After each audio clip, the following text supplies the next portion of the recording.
Phone tapping కేసులో కీలక మలుపు చోటు చేసుకుంది. ఎస్ఐబికి టెక్నికల్ సపోర్ట్ అందిస్తున్న ఇన్నోవేషన్ ల్యాబ్ లో హార్డ్ డిస్కులు సీజ్ చేసింది సిట్. 3 సర్వర్లు 5 మినీ డివైజ్లను స్వాధీనం చేసుకుంది. ఇన్నోవేషన్ ల్యాబ్ చైర్మన్ రవికుమార్ ఇల్లు ఆఫీసుల్లో సోదాలు నిర్వహిస్తోంది. బెంగళూరు, హైదరాబాద్ కార్యాలయాల్లో తనిఖీలు చేపట్టింది. ఇన్నోవేషన్ ల్యాబ్ ప్రతిపక్ష నేతల ఇళ్లతో పాటు 3 జిల్లాల్లో కంట్రోల్ రూమ్లు ఏర్పాటు చేసినట్టుగా గుర్తించింది ప్రత్యేక దర్యాప్తు సంస్థ. ఫోన్ ట్యాపింగ్ లో ఆ సంస్థ చైర్మన్ రవికుమార్ ది కీలక పాత్రగా గుర్తించింది. ఇప్పటికే ఇన్నోవేషన్ ల్యాబ్ ప్రతినిధుల స్టేట్మెంట్లను రికార్డ్ చేసింది.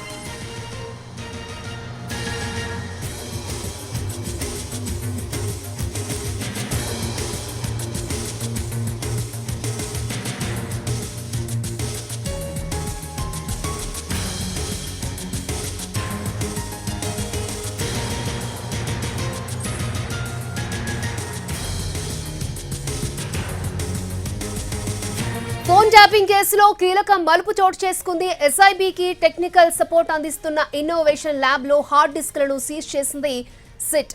3 సర్వర్లు 5 మినీ డివైజ్లను స్వాధీనం చేసుకుంది. ఇన్నోవేషన్ ల్యాబ్ చైర్మన్ రవికుమార్ ఇంట్లో అలాగే ఆఫీసుల్లో సోదాలు నిర్వహిస్తోంది. బెంగళూరు, హైదరాబాద్ కార్యాలయాల్లో తనిఖీలు చేపట్టింది. ఇన్నోవేషన్ ల్యాబ్ ప్రతిపక్ష నేతల ఇళ్లతో పాటు 3 జిల్లాల్లో కంట్రోల్ రూమ్లు ఏర్పాటు చేసినట్లుగా గుర్తించింది ప్రత్యేక దర్యాప్తు సంస్థ. ఫోన్ ట్యాపింగ్ లో ఆ సంస్థ చైర్మన్ రవికుమార్ ది కీలక పాత్రగా తేల్చింది. ఇప్పటికే ఇన్నోవేషన్ ల్యాబ్ ప్రతినిధుల స్టేట్మెంట్లను రికార్డ్ చేసింది.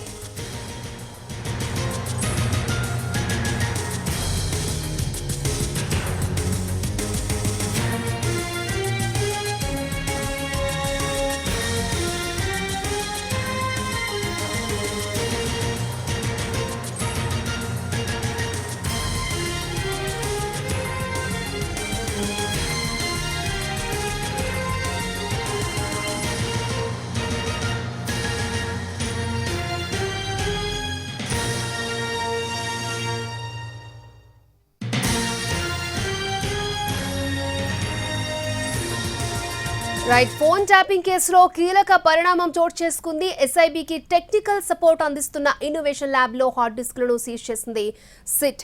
రైట్, ఇదే అంశానికి సంబంధించి మరిన్ని అప్డేట్స్ మా crime input editor Ramesh Vaitla అందించడానికి సిద్ధంగా ఉన్నారు. రమేష్ వైట్ల, ఫోన్ ట్యాపింగ్ కేసులో అత్యంత కీలక పరిణామం చోటు చేసుకుని చెప్పొచ్చు. ఇప్పటి వరకు ఏదైతే ఈ కేసులో కొంత టెక్నికల్ సపోర్ట్ లభించినప్పటికీ ఇప్పుడు పూర్తి స్థాయిలో టెక్నికల్ గా ఆధారాలు లభ్యమైనట్టు అటు ఎస్ఐబి అధికారులు సిట్ అధికారులు చెప్తున్నారు. ఎందుకంటే ఈ కేసులో అత్యంత కీలకంగా ఉన్న కంట్రోల్ రూమ్స్ అంటే హైదరాబాద్ తో పాటు అటు సిరిసిల్ల, అటు పాలకుర్తి, తర్వాత సిద్దిపేట, మరొక వరంగల్, మొత్తం 3 చోట్ల కూడా కొన్ని కంట్రోల్ రూమ్ ఏర్పాటు చేయడం జరిగింది. దాంతోపాటు అక్కడుండి ఏదైతే ఫోన్ ట్యాపింగ్ పాల్పడినట్టుగా ఫోన్ ట్యాపింగ్ చేయడంతో పాటుగా అక్కడున్న నాయకుల సంబంధించిన సంభాషణలను ఎప్పటికప్పుడు వినేసి అటు ప్రభుత్వాన్ని పెద్దలకు అందజేసిన ఈ నేపథ్యంలో పూర్తిగా టెక్నికల్ సపోర్ట్ చేసిన ఇన్నోవేషన్ ల్యాబ్ సంబంధించిన డైరెక్టర్ చైర్మన్ అయిన రవికుమార్ సంబంధించిన అతని దగ్గర నుంచి స్టేట్మెంట్ రికార్డ్ జరిగింది. అతని ఇంట్లో కొంత హార్డ్ డిస్క్ కావచ్చు, లేకుంటే పెన్ డ్రైవ్ కావచ్చు, కొంత సర్వర్లను 3 సర్వర్లను స్వాధీనపరచడం జరిగింది. అయితే ఈ టెక్నికల్ సపోర్ట్ అందించిన సర్వర్లు కావచ్చు, వాటిని కూడా అతని ఇంటితో పాటుగా ఆఫీస్ లో దాచుకోవడం జరిగింది. అయితే వాటిని మొత్తంగా రికవర్ చేసినట్లుగా అధికారులు చెప్తున్నారు.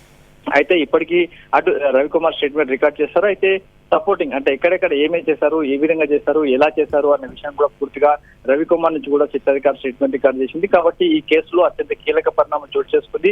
రవికుమార్ దగ్గర స్టేట్మెంట్ రికార్డుతో పాటుగా అతని ఇంట్లో పూర్తిగా ఎవిడెన్స్ డాటిక్స్ కావచ్చు, సర్వర్లు కావచ్చు, డివైస్ మొత్తంగా స్వాధీనం చేసుకుని ఇప్పుడు కేసులో కీలక మలుపు తిరిగిందని చెప్పవచ్చు.